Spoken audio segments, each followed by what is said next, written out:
Hey, what's up guys, this is Sandeep Sky, and in this video I'm going to show you how to replace bash shell with ZSH. So without wasting any more time, let's get started. So currently I'm using Ubuntu, but this process is similar for any Linux distro. So first let me open my terminal and show you the current shell I'm using. So type which space $capital shell, and as you can see it returns /bin/bash, which means I'm using bash shell right now. So to use ZSH we must first install it.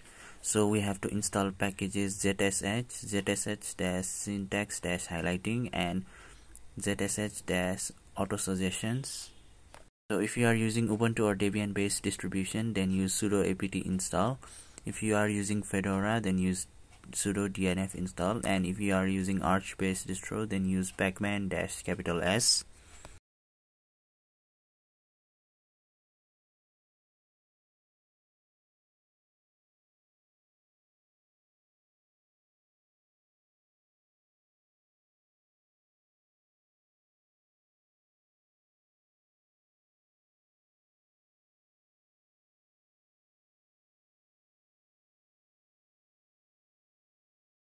So after it is installed, access ZSH by typing ZSH in the terminal, and first it will ask you to set up. So type the option number 2, which is the last option, and it will automatically set up ZSH. Now if I close my terminal and open again, as you can see it is not using ZSH by default. So to use ZSH by default, you need to type this command chsh-s/bin/zsh space and then your username. After that, enter your user password, and after you restart your computer it will use ZSH by default for the user.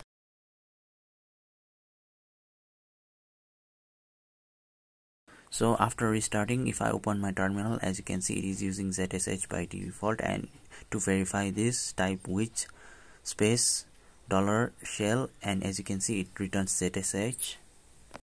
Now to use the syntax highlighting and auto suggestion features, open your file manager and go to the root directory, then usr folder and then share folder, and find the ZSH folders.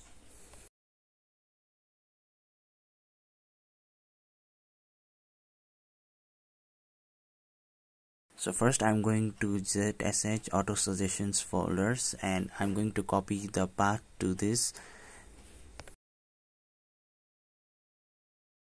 From the terminal, edit the ZSH-rc file by typing nano.zshrc.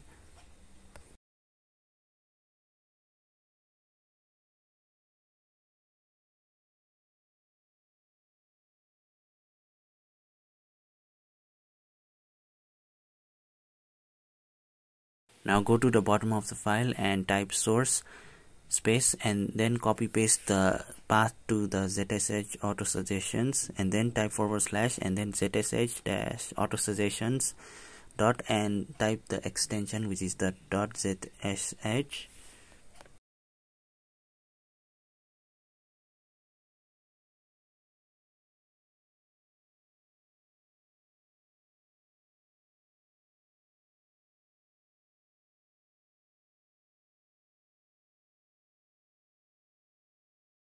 Now do the same thing for ZSH syntax highlighting, and after that save the file by pressing Ctrl+O and exit out of Nano by pressing Ctrl+X.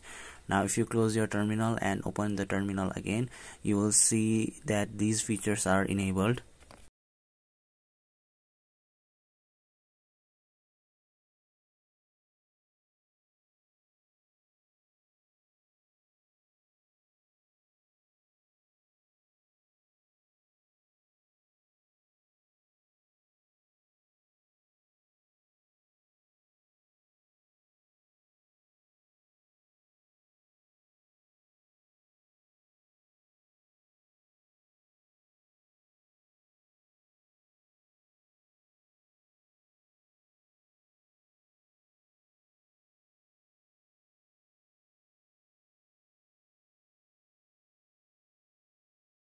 So that's it for the video guys. Thank you for watching. I hope you found this video helpful, and if you did, please leave a like and subscribe to my channel. Thank you.